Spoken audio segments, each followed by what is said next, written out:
khatha. Hey mngani, phekise nje la eklinikhi ngithi ngidlule ngikubonde. Unjani kodwa? Ngibona ngiyasina yini? Ngoba ngiyazi ukuthi into ezelela yini. Uzohogela indaba.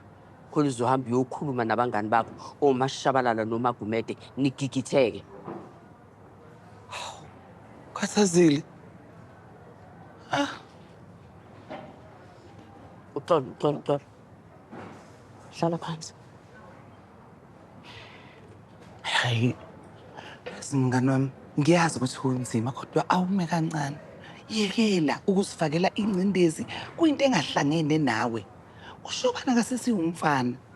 Ukhulile, awubona? Kodwa lo Shobana okhuluma ngaye useyindodana yami. Indodana eseyindoda ekhulile.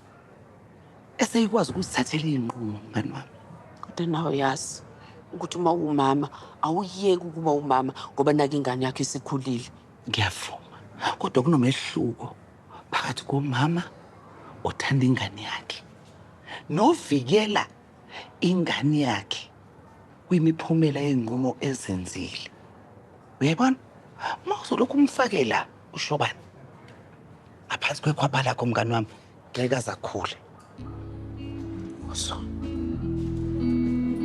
Emma.